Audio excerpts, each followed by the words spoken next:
السلام علیکم ورحمۃ اللہ وبرکاتہ۔ الحمد للہ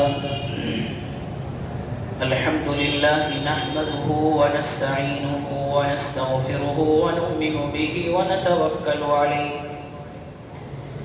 ونعوذ باللہ من شرور انفسنا ومن سیئات اعمالنا من يهده الله فلا مضل له ومن يضلله فلا هادي له ونشهد أن لا إله إلا الله وحده لا شريك له ونشهد أن سيدنا ونبينا وحبيبنا ومولانا محمدا عبده ورسوله وصلى الله على النبي وعلى آله وأصحابه وأزواجه وذرياته وسلم تسليما كثيرا كثيرا. أما بعد، قال الله تبارك وتعالى في القرآن المجيد والفرقان الحميد: أعوذ بالله من الشيطان الرجيم، بسم الله الرحمن الرحيم. إنما يعمر مساجد الله من آمن بالله واليوم الآخر وأقام الصلاة وآتى الزكاة ولم يخش إلا الله. صدق الله العظيم. وقال النبي صلى الله تعالى عليه وسلم: أحب البلاد إلى الله مساجدها وأبغض البلاد إلى الله أسواقها، أو كما قال عليهم الصلاة والسلام. اللهم صل على محمد وعلى آل محمد كما صليت على إبراهيم وعلى آل إبراهيم إنك حميد مجيد. اللہ رب العزت کا انتہائی احسان و کرم ہے کہ اس نے ہم سب کو اپنی عبادت کے واسطے جمع فرمایا اور اپنے سامنے سجدہ ریز ہونے کی توفیق عطا فرمائی. اللہ سے دعا ہے کہ جو کچھ کہا جائے اور سنا جائے، اللہ ہم سب کو اس کو اپنی زندگی میں لانے کی اور اس پر عمل کرنے کی توفیق عطا فرمائے.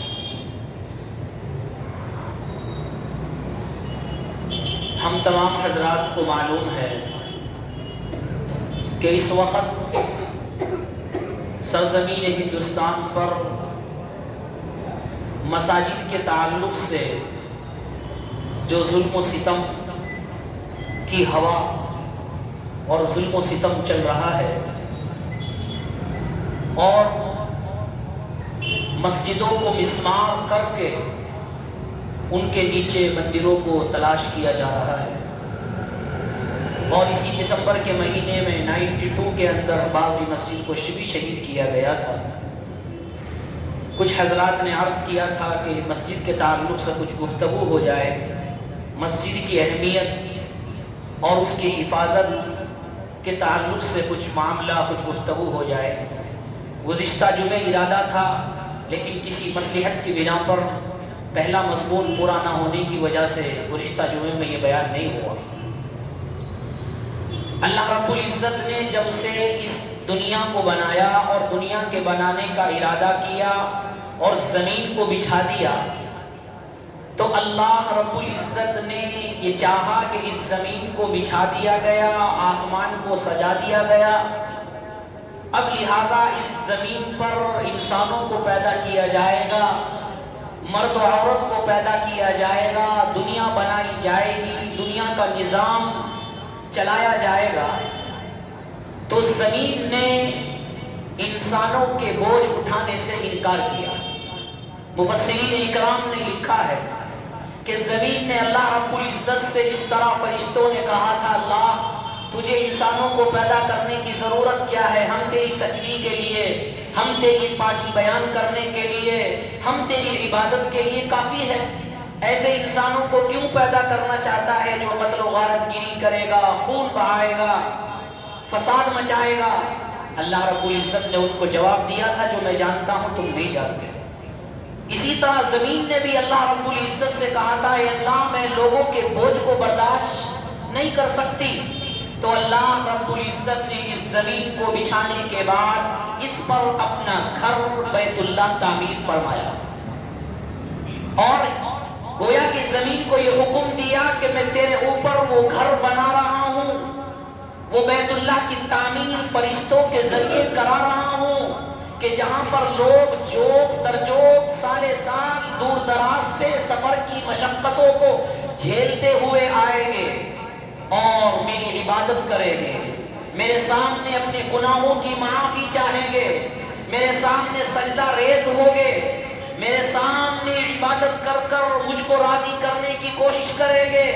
یہ تمام باتیں جب اللہ نے زمین کو بتائی، زمین کے سامنے ذکر کی، تو زمین اس بات پر پھر آمادہ ہو گئی، اور زمین نے گویا کہ زبان حال سے یہ کہا اللہ جب تو میرے اوپر اپنا گھر بنا رہا ہے، اللہ جب تو میرے اوپر اپنے گھر کی تعمیر کر رہا ہے، اللہ جب میرے اوپر تیری عبادت کی جائے گی، اللہ جب میرے اوپر تیرے سامنے سجدہ کیا جائے گا، اللہ میرے اوپر جب بیت اللہ کا طواف کیا جائے گا اور تجھ کو راضی کرنے والے اعمال کیے جائیں گے، اللہ جب یہ بات ہے تو میں راضی ہوں، میں انسانوں کا بوجھ اٹھا سکتی ہوں۔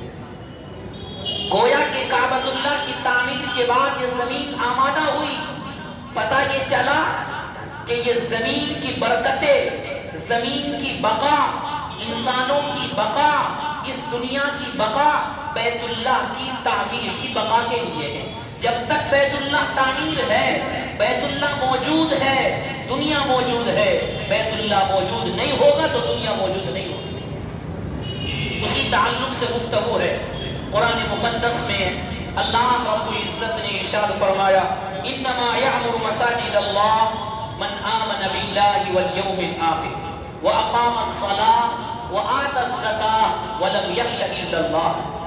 اللہ رب العزت نے فرمایا کہ مسجدوں کی تعمیر میں وہی لوگ حصہ لیتے ہیں، مسجدوں کی تعمیر وہی لوگ کرتے ہیں، مسجدوں کو وہی لوگ آباد کرتے ہیں۔ کون؟ من آمن باللہ، جو اللہ پر ایمان لاتے ہیں، وَأَقَامَ الصَّلَاةَ، نمازوں کو قائم کرتے ہیں، وَآتَ الزَّكَاةَ، زکاتوں کو ادا کرتے ہیں، وَلَمْ يَخْشَ إِلَّا اللَّهَ، اور اللہ کے علاوہ کسی سے ڈرتے نہیں۔ معلوم یہ ہوا کہ مسجد کو آباد کرنا، مسجد کو تعمیر کرنا، مسجدوں میں نمازیں پڑھنا، مسجدوں میں تلاوت قرآن کرنا، مسجدوں میں ذکر و اذکار کرنا، مسجدوں میں اللہ کے سامنے اپنی پیشانی کو رکھ کر اور اپنی پیشانی کو رکھ کر اس کی عبادت کی گواہی دینا اور اس کی وحدانیت کی گواہی دینا، یہی اہل ایمان کا فریضہ ہے، یہی اہل ایمان کا فریضہ ہے۔ رسول اکرم صلی اللہ علیہ وسلم نے ارشاد فرمایا احب البلاد الی اللہ مساجدها وابغض البلاد الی اللہ اسواقها۔ رسول اکرم صلی اللہ علیہ وسلم نے فرمایا کہ دنیا کے اندر سب سے بہترین جگہ اللہ کے نزدیک مسجدیں ہیں، اللہ کے نزدیک اس روئے زمین پر سب سے اعلیٰ جگہ، سب سے افضل جگہ، سب سے بہتر جگہ، سب سے خوش نصیب جگہ، سب سے عزت والی جگہ، سب سے مشرف جگہ، سب سے بابرکت جگہ، سب سے رحمت والی جگہ وہ اللہ کے گھر ہوتے ہیں، وہ اللہ کے گھر ہوتے ہیں۔ اللہ کے نزدیک سب سے زیادہ پسندیدہ مسجدیں ہیں۔ اور اگلے جملے میں اللہ کے رسول صلی اللہ علیہ وسلم نے فرمایا وَأَبْغَضُ الْبِلَادِ إِلَى اللَّهِ أَسْوَاقُهَا، سب سے بدترین جگہ، سب سے بری جگہ اللہ کے نزدیک بازار ہے، کیونکہ بازار میں انسان گناہوں کے اندر ملوث ہوتا ہے، بدنظری کے اندر ملوث ہوتا ہے، اختلاط کے اندر مختلف ہوتا ہے، سود کے اندر مبتلا ہوتا ہے، معاملات کی خرابی کے اندر مبتلا ہوتا ہے، اخلاق کی خرابی کے اندر مبتلا ہوتا ہے۔ اسی لیے رسول اللہ صلی اللہ علیہ وسلم نے فرمایا کہ سب سے بری اور بدتر جگہ بازار ہے، سب سے اعلیٰ جگہ مسجدیں ہیں۔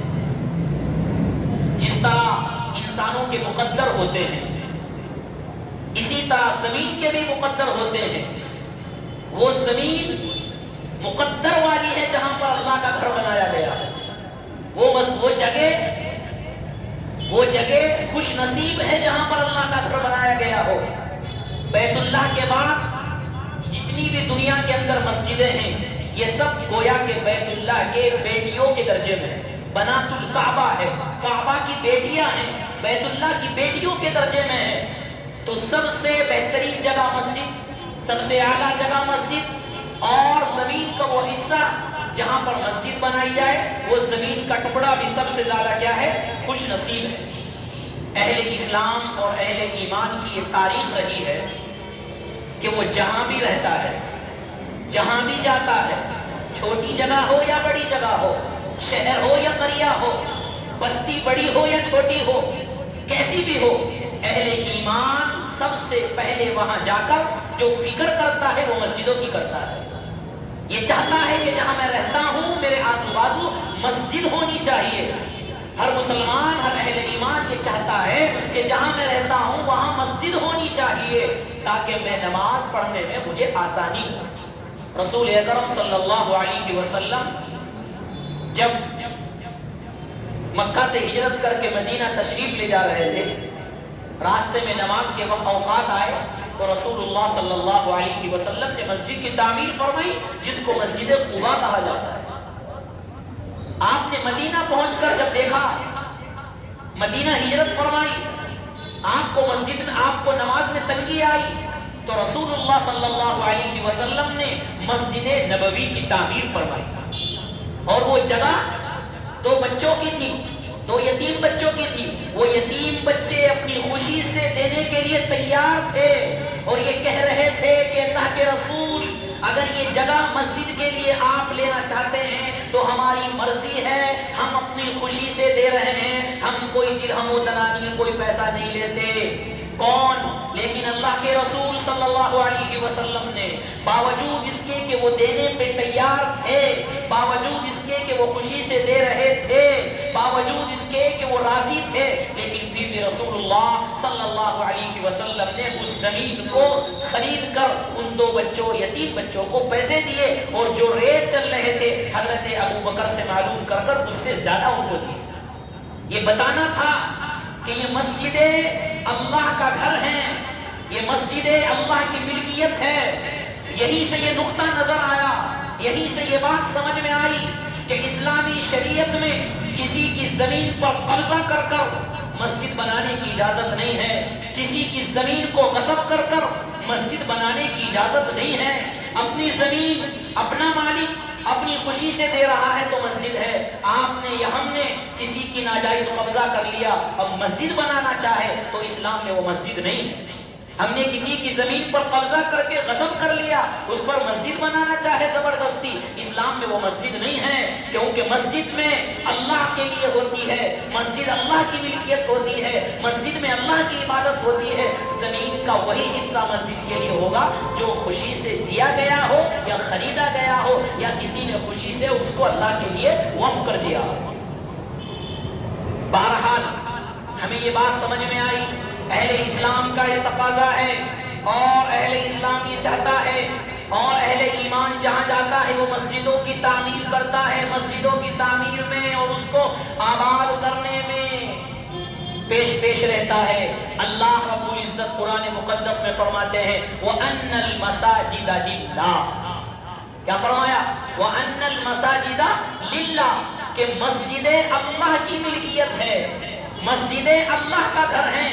یوں تو ساری دنیا اللہ کی ملکیت، زمین ہو، آسمان ہو، چرندے ہو، ترندے ہو، پرندے ہو، یہ شجر، یہ حجر، یہ سمندر، یہ دریا، یہ خشکی، یہ تری، یہ آسمان، یہ زمین، یہ سب کچھ اللہ کی ملکیت ہے۔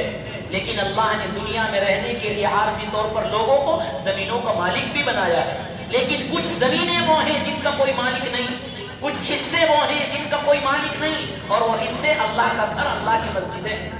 اللہ نے فرمایا وَأَنَّ الْمَسَاجِدَ لِلَّهِ، جو چیز، جو زمین مسجد کا حصہ ہو گئی، جہاں پر نمازیں پڑھنی جانے لگی، اب لہٰذا وہ کسی کی ملکیت ملکیت نہیں، وہ اللہ کی ملکیت ہے، اس میں کسی کا کوئی عمل دخل نہیں ہوگا۔ اس زمین کو نہ بیچا جا سکتا ہے، نہ خریدا جا سکتا ہے، اس میں نہ وصیت نافذ ہو سکتی ہے۔ وہ مسجد اللہ کے لیے ہے، قیامت تک وہ اللہ کے لیے رہے گی۔ یہ مساجد اللہ کی ملکیت ہے، کسی اور کی ملکیت نہیں ہے، کسی بادشاہ کی ملکیت نہیں ہے، کسی وزیر کی ملکیت نہیں ہے۔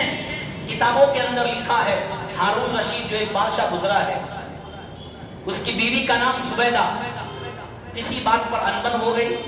انبن میں ہارون رشید نے یہ کہہ دیا کہ اگر آج کی رات تو نے میری ملکیت سے باہر نہ نکالی تو تجھے طلاق۔ زمین کا بہت حصہ اس کی ملکیت میں تھا، جیسے ہوتا ہے کئی مربع میل تک تھا، اور کیا کہا اپنی بیوی سے کہ آج کی رات اگر تو میری ملکیت سے نہیں نکلی، یعنی جہاں تک میری بادشاہت ہے، جہاں تک میری ملکیت ہے، آج رات تجھے میری ملکیت میں نہیں گزارنی، اگر آج رات تو میری ملکیت سے نہیں نکلی تو تجھے طلاق۔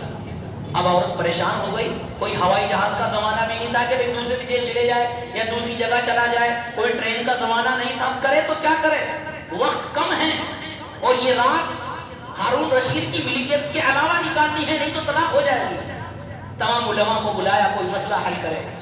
میرے شوہر نے یہ کہہ دیا، ہارون رشید پریشان ہو گئے، غصے میں کہہ دیا کہ کیا کیا جائے، کہ تھوڑا سا وقت بچا ہے، 2 گھنٹے کا وقت بچا ہے، لہٰذا یہ رات تو اسی کی ملکیت میں خرچ ہوگی اور بسائی جائے گی، اور اگر بسا لی گئی تو مجھے طلاق ہو جائے گی، میں کہاں جاؤں، کیا کروں، کوئی مسئلہ نکالو۔ حضرت امام ابو یوسف رحمت اللہ علیہ جو حضرت امام ابو حنیفہ کے شاگرد ہیں، انہوں نے کہا کہ ایک سبب ہے، ایک وجہ ہے، ایک مسئلہ ہے جس سے تم بچ جاؤ گے، بیوی کی طلاق ہونے سے بچ جائے گی۔ پوچھا کیا؟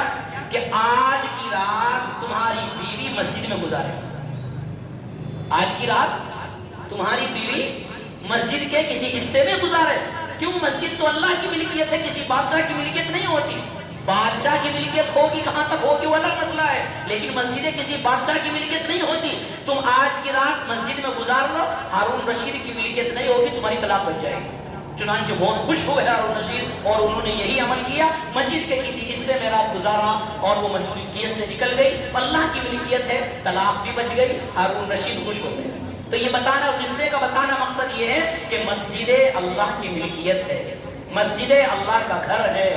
اللہ کے رسول صلی اللہ علیہ وسلم نے ایک حدیث میں ارشاد فرمایا، جب تم کسی کو دیکھو مسجد میں آتا ہوا جاتا ہوا، یعنی مسجد میں اس کا دل اٹکا ہوا ہے، وہ نمازوں کی پابندی کرتا ہے، ایک نماز کے بعد دوسری نماز کے لیے جاتا ہے، اور فوراً اذان ہونے کے بعد فوراً نماز کے لیے چلا جاتا ہے، اگر تم کسی کو دیکھ رہے ہو کہ مسجد سے اس کو لگاؤ ہے، مسجد سے اس کو محبت ہے، یہ مسجد میں آتا جاتا ہے، یہ نمازوں کی پابندی کرتا ہے، یہ اللہ کی اطاعت کرتا ہے، یہ اس کی فرمانبرداری کرتا ہے، یہ نمازوں کے لیے جاتا ہے، تو اللہ فرماتے ہیں، اللہ کے رسول نے گویا کہ فرمایا کہ اس کے ایمان کی گواہی دو، اس کے ایمان کی گواہی دو۔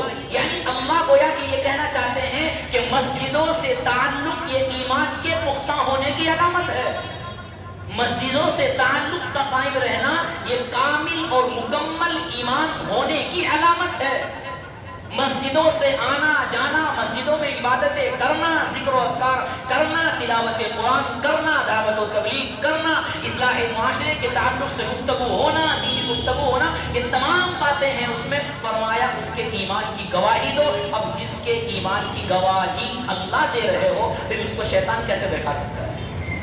اس کو شیطان کیسے بہکا سکتا ہے؟ بلکہ ایک حدیث میں یہاں تک آیا ہے، اللہ کے رسول صلی اللہ علیہ وسلم نے فرمایا کہ جس طرح تم زمین سے ستاروں کو چمکتے ہوئے دیکھتے ہو، زمین سے ستاروں کو چمکتے ہوئے دمکتے ہوئے، سورج کو چاند کو دیکھتے ہو، اسی طرح عرش والے، آسمان والے دنیا میں ان جگہوں کو چمکتا ہوا دیکھتے ہیں جہاں پر نمازیں ہو رہی ہے، یعنی مسجدیں۔ یہ مسجدیں چمک رہی ہے اوپر والوں کے لیے، جس طرح ہمارے لیے آسمان سے سورج چاند ستارے چمک رہے ہیں اور ہمیں دیکھ رہے ہیں، اسی طرح یہ گھر، یہ اللہ کے گھر، یہ مسجدیں اوپر کے لیے چمک رہی ہیں۔ یہ رحمتوں کا نزول ان مسجدوں میں ہوتا ہے، برکتوں کا نزول ان مسجدوں میں ہوتا ہے۔ جب انسان مسجد کے تعمیری کام میں یا مسجد کو بنانے میں حصہ لیتا ہے، اللہ نے اس کے ایمان کی گواہی دی ہے، اس کے ایمان کی گواہی دی ہے۔ ہم حضرات کو معلوم ہے، آپ نے سنا بھی ہوگا کہ کاندھلا کے اندر زمین کے کسی حصے پر جھگڑا ہوا، غیروں نے کہا کہ ہماری زمین ہے، مسلموں نے کہا ہماری زمین ہے۔ اس وقت انصاف کی عدالت تھی، اس وقت انصاف کی عدالت تھی، اس وقت غیر کو اور مسلم کی نظر سے نہیں دیکھا جاتا تھا، انسانیت کی نظر سے دیکھا جاتا تھا۔ غیر کہہ رہے ہیں کہ ہمارا حصہ ہے، مسلم کہہ رہے ہیں ہمارا حصہ ہے۔ جج بھی پریشان ہو گیا، کیا کیا جائے، کون سے گواہ لائے جائے؟ چنانچہ غیروں نے کہا کہ ایک حضرت ہے، حضرت مفتی مظفر حسین صاحب، اور بعض کتابوں کے اندر مفتی الہی بخش ان کا نام لکھا ہے کہ وہ جو کہہ دیں گے ہم اس پر راضی ہو جائیں۔ کیا کہا؟ غیر مسلموں نے کہا کہ حضرت جو فرما دیں گے، کیونکہ حضرت کے بارے میں سب جانتے تھے، بزرگ ہیں، اعلیٰ ہیں، عبادت گزار ہیں، پرانے ہیں، ان کو سب کچھ معلوم ہے، وہ جھوٹ نہیں بول سکتے، وہ جھوٹی گواہی نہیں دے سکتے، ان کے فیصلے پر ہم راضی ہیں۔ چنانچہ جج نے تسلیم کر لیا، مسلمانوں میں خوشی ہونے لگی کہ اچھا اب جب ہمارے مفتی صاحب جائیں گے تو ظاہر سی بات ہے پھر مسجد کے حق میں ہی فیصلہ ہونا ہے، مسجد کے حق میں ہی گواہی دینی ہے۔ تو جج پوچھتا ہے مفتی صاحب سے عدالت کے اندر کہ بتائیے یہ زمین کا حصہ کس کا ہے؟ اس وقت کاغذات کا تو زمانہ نہیں تھا۔ تو حضرت مفتی صاحب نے فرمایا کہ حقیقت میں یہ زمین غیروں کی ہے، حقیقت میں یہ زمین غیروں کی ہے، یہ مسجد کے لیے نہیں ہے، مسلمانوں کی نہیں، یہ غیر کی ہے۔ جب یہ فیصلہ اور یہ حکم اور یہ گواہی مفتی صاحب نے دی، جج بھی حیران، مسلمان بھی حیران، یہ کیا ہو گیا؟ ہم تو یہ چاہ رہے تھے ہمارے آدمی ہیں، ہمارے مولانا ہیں، ہمارے مفتی ہیں، ہمارے عالم ہیں، مسجدوں کے حق میں گواہی دے گے، لیکن نہیں، جھوٹ نہیں بولا۔ حضرت مفتی صاحب نے سچ فرمایا اور جج کے سامنے کہا یہ زمین غیروں کی ہے۔ جب جج نے یہ فیصلہ سنا تو اس نے یہ کہا اور یہ جملہ کہا کہ آج یہ کیس مسلمان ہار گئے، اسلام جیت گیا۔ کیا فرمایا؟ مسلمان تو ہار گئے لیکن اسلام جیت گیا۔ حضرت مفتی صاحب نے سچ بول کر اسلام کو جتا دیا، حضرت مفتی صاحب نے سچ بول کر اسلام کی سربلندی کو بتا دیا، اور مفتی صاحب نے بتا دیا کہ اسلام سچا مذہب ہے اور اپنے ماننے والوں کو سچ بولنے کو کہتا ہے۔ جب جج نے یہ فیصلہ سنایا، کتابوں کے اندر لکھا ہے کہ تمام غیر مسلموں نے کہا کہ جج صاحب آپ نے فیصلہ سنا دیا کہ مسلمان اگرچہ ہار گئے ہو، اسلام جیت گیا ہو، لیکن ہم بھی گواہی دیتے ہیں، ہم بھی اسلام کو جتاتے ہیں، اب یہاں پر مندر نہیں مسجد ہی بنے گی، اب یہاں پر مندر نہیں مسجد ہی بنے گی۔ یہ اس وقت کا دور تھا، یہ اس وقت کا دور تھا جب انصاف پسند اور انصاف کو پسند کیا جاتا تھا۔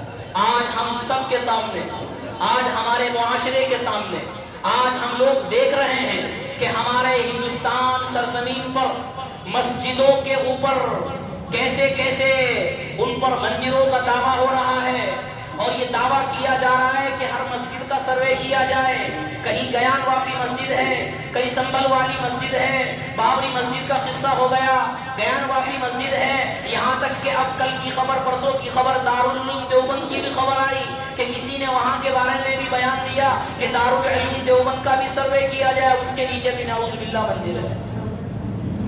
یہ ہمارے ہندوستان کے حالات ہیں، یہ ہمارے سامنے ہو رہا ہے، اور ہمیں یہ سمجھنا ہے، ہمارے ذہنوں میں یہ بات بٹھا لینی ہے آج کہ یہ مسجدیں صرف عبادت کے لیے نہیں ہیں، یہ مسجدیں صرف سجدہ کرنے کے لیے نہیں ہیں، یہ مسجدیں صرف رکوع اور سجود کے لیے نہیں ہیں، ان مسجدوں میں امن شانتی کا پیغام دیا جاتا ہے۔ یہ مسجدیں اقامت دین کے لیے ہیں، دین کو پھیلانے کے لیے مسجدیں ہیں، دعوت و تبلیغ کے لیے مسجدیں ہیں، قرآن کے درس کے لیے مسجدیں ہیں، حدیث کے درس کے لیے مسجدیں ہیں، امن کا پیغام دیتی ہے یہ مسجدیں، شانتی کا پیغام دیتی ہے یہ مسجدیں، اور محبت کا پیغام دیتی ہے یہ مسجدیں۔ اسلام تو یہ کہتا ہے کہ اگر آپ نے ناجائز کسی کی زمین پر قبضہ کر لیا تو اس پر مسجد نہیں بنا سکتے، تو مندر توڑ کر مسجد بنانے کی اجازت کہاں سے مل جائے گی، اور مندر توڑ کر مسجد کیسے بنائی جائے گی؟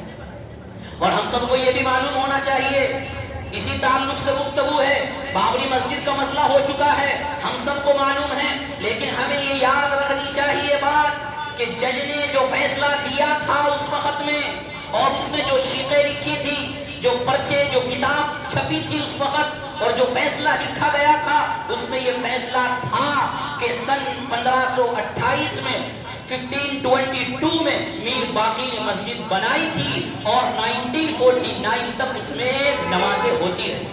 اور جج نے یہ فیصلہ بھی لکھا ہے کہ مندر کو توڑ کر مسجد بنانے کی کوئی دلیل، کوئی ثبوت نہیں ملا۔ یہ جج نے اپنے فیصلے میں لکھا ہے کہ مندر کو توڑ کر بابری مسجد بنانے کا ثبوت کہیں سے کہیں تک نہیں ملا۔ یہ بھی لکھا ہے کہ مورتیاں جو اس میں رکھی گئی تھی وہ غیر قانونی تھی۔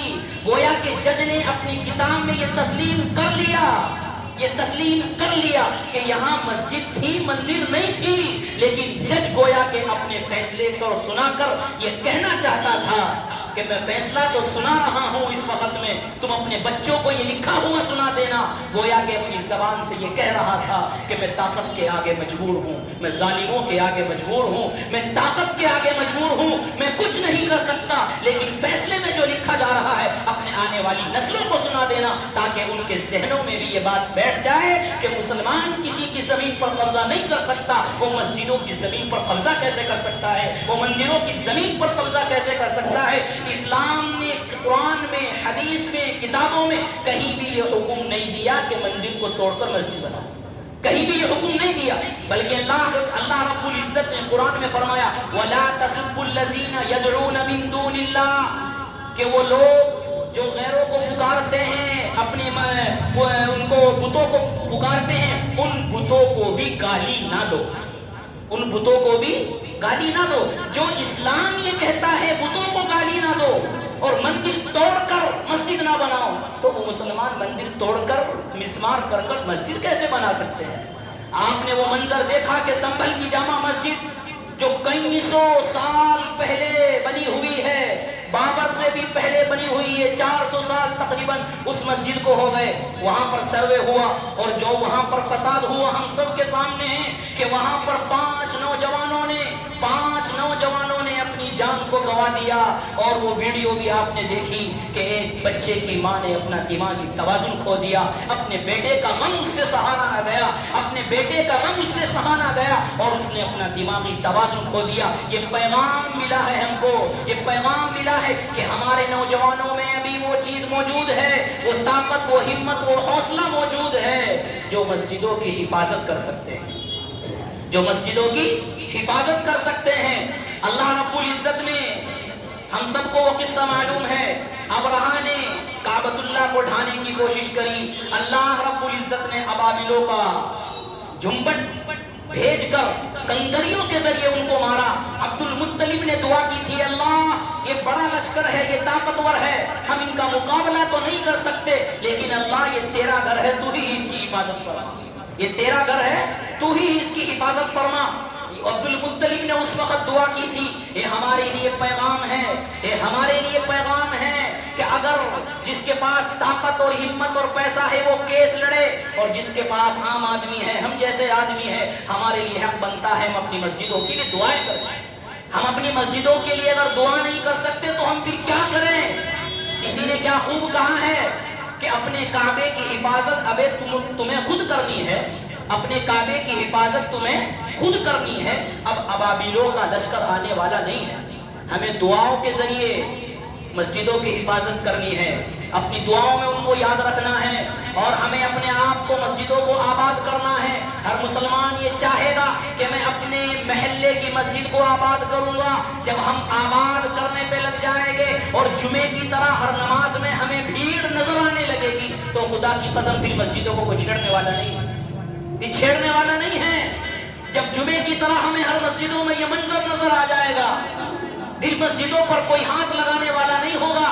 اور ہمیں شکر گزار ہونا چاہیے جو ہمارے بڑے ہیں، اللہ رب العزت ان کو طاقت اور ہمت اور حوصلہ دے کہ وہ اس کام میں لگے ہوئے ہیں۔ ہمیں تو زبان ہلانی پڑتی ہے، لیکن جو اس میں لگے ہوئے ہیں ان کے لیے بھی دعا کرنی ہے۔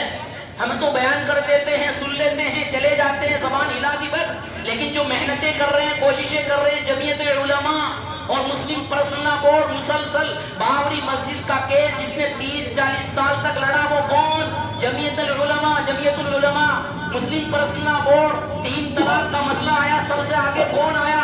جمعیت العلماء آئی. اور بھی جو حجاب کا مسئلہ آیا جمعیت العلماء آگے آئی. اس کے علاوہ کورونا کے وقت میں نظام الدین مرکز بند کر دیا گیا، اس کو کھلوانے میں جو کوششیں جو محنتیں ہوئی وہ کس لیے، وہ کون کرنے والی؟ جمعیت العلماء. ہماری زبان تو ہلتی ہے کہ کیا کر رہے ہیں، ارے جا کے پوچھو ان سے کیا کر رہے ہیں. وہ ہر وقت کچھ نہ کچھ محنت لگے ہوئے ہیں. ہم تو زبان ہلا رہے ہیں، وہ پیسے بھی خرچ کر رہے ہیں. ہم تو زبان ہلا رہے ہیں، وہ محنتیں بھی کر رہے ہیں. اب ہمیں یہ سمجھنا چاہیے کہ ہماری مسجد اسلامی مرکز ہے، یہ مسجد اسلامی مرکز ہے.